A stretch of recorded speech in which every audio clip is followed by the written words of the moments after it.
Friends, आप सभी से रिक्वेस्ट है कि इस वीडियो को पूरा देखें जिससे आप सभी को पूरी जानकारी प्राप्त हो सके।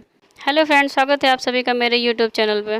आज हम आप सभी को बताएंगे वट सावित्री व्रत की पूजा विधि घर पे कैसे करें, जिसे हम बरगदाही के नाम से भी जानते हैं। ये व्रत ज्येष्ठ मास की अमावस्या तिथि को किया जाता है। जैसा कि आप सभी जानते हैं, ये व्रत सुहागन महिलाएं करती हैं अपने पति की लंबी आयु के लिए। इस बार ये तिथि 10 जून 2021 को पड़ रही है और इसका मुहूर्त सुबह 5:30 बजे से 7 बजे तक है। वैसे तो अमावस्या तिथि 3 बजे तक है।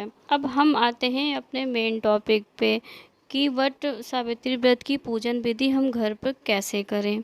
वट यानी बरगद का पेड़, जिसे हम वट वृक्ष भी कहते हैं। आज के दिन बरगद के पेड़ की पूजा होती है। ऐसे तो हम बरगद के पेड़ के नीचे जा कर के पूजा करते हैं। हमारी मान्यता है कि बरगद के पेड़ पे ब्रह्मा विष्णु महेश निवास करते हैं, इसलिए सुहागिन महिलाएं अपने सुहाग की लंबी उम्र के लिए आज के दिन इस पेड़ की पूजा करती हैं। लेकिन अगर हम घर से बाहर नहीं जा पाते हैं तो हम इसकी एक डाल घर पे मंगवा करके उसको गमले में लगा करके हम उसकी पूजन विधि करते हैं। लेकिन अगर हमें बरगद की डाल ना मिल पाए तब हम इस व्रत को कैसे पूर्ण करेंगे। तब हम तुलसी जी का पौधा लेते हैं और उसमें शिव जी के परिवार की मूर्ति या फोटो रखते हैं और हम उसकी पूजा कर सकते हैं।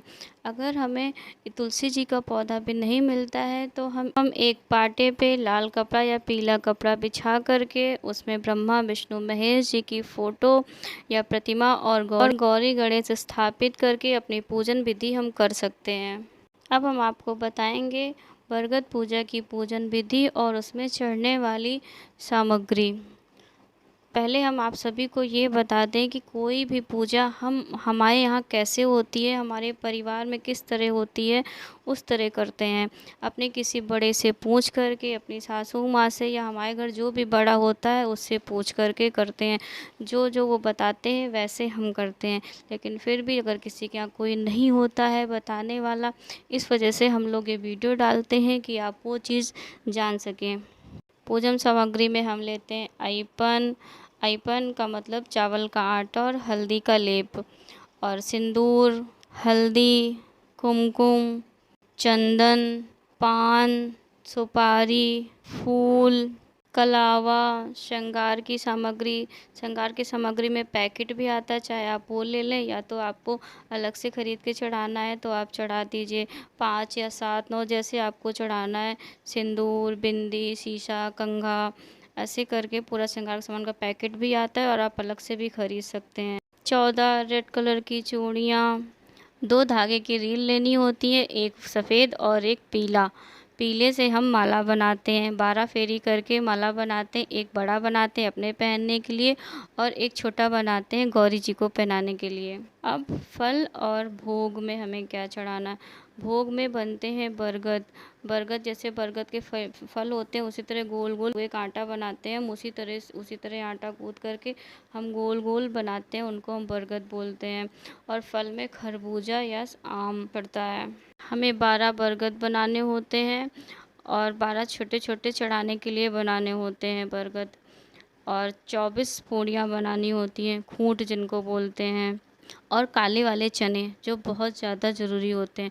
काले चने आप एक दिन पहले भिगो दीजिए और उनको आप रख लीजिए पूजा सामग्री के साथ। बरगद की डाल को हमें गमले में लगा लेना होता है। उसके बाद हमें जहाँ पूजा करनी है, जैसे बालकनी में, छत पे या अपने बाहर लॉन में, या तो पूजा घर में भी हम कर सकते हैं। और पूजन विधि, पहले हम बरगद पे जल चढ़ाते हैं, फिर 12 काले चने हाथ में लेते हैं और सभी भगवान जी को आमंत्रित करते हैं। 12 फेरे लगाते हैं बरगद के और एक एक चने चढ़ाते हुए भगवान को हम आमंत्रित करते हैं कि आइए और यहाँ विराजमान होइए, हमें आपकी पूजा करनी है। अब हम अपना भी आसन लगा कर के वहाँ पे बैठ जाते हैं। तो बरगद में 12 हाथे लगाइए आइपन से और उसके ऊपर सिंदूर लगाइए। और अपनी एक एक पूजा की सामग्री चढ़ा देते हैं। और वहाँ पे चने चढ़ाते हैं, 12 बरगद चढ़ाते हैं, और जो 12 बरगद और 12 जोड़ी जो पूड़ियाँ हमने बना रखी हैं उनको एक में करके चढ़ा देते हैं। गौरी माता में सिंदूर चढ़ाते हैं। सभी सामग्रियाँ चढ़ाने के बाद हम फिर सफ़ेद वाली रील लेकर के बरगद की 12 बार परिक्रमा करते हैं। परिक्रमा करने के बाद हम फिर वहाँ पे बैठ के अब जो 12 जोड़ी पूड़ियाँ ली हैं, बरगद ली हैं, किसी बड़े से हम खोंच लेते हैं। अगर कोई बड़ा नहीं है, अगर आपके पति देव आपके साथ वहाँ बैठ के पूजा करा रहे हैं, तो आप उनसे बोलिए 12 बार गौरी माता में जो टच करा के आपके खोंच में डाल दें। हमारे यहाँ ये व्रत सुबह से निर्जला रखते हैं, लेकिन पूजा करने के बाद हम पानी पी लेते हैं और भोजन भी कर लेते हैं। कहीं कहीं ये व्रत पूरे दिन रखा जाता है, पूजा करने तक निर्जला रखते हैं, उसके बाद फलाहारी रखा जाता है। लेकिन हम लोगों के यहाँ पूजा करने के बाद भोजन कर लेते हैं। भी एक बार मैं और आप लोग को बता दूं, कोच में 12 बरगद, 12 जोड़ी पूड़ी और एक खरबूजा फल पे आप ये पूरा सामग्री, अगर आपके पास कोई नहीं है तो आप खुद 12 बार गौरी माता में टच करवाइए और अपने कोच में डाल लीजिए, और 12 फेरे का जो माला आपने बनाया वो भी पहन लीजिए।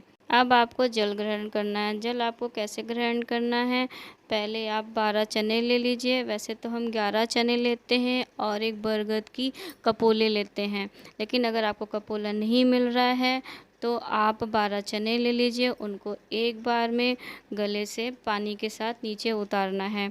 फिर उसके बाद आप बरगद खाइए और फूंट खाइए।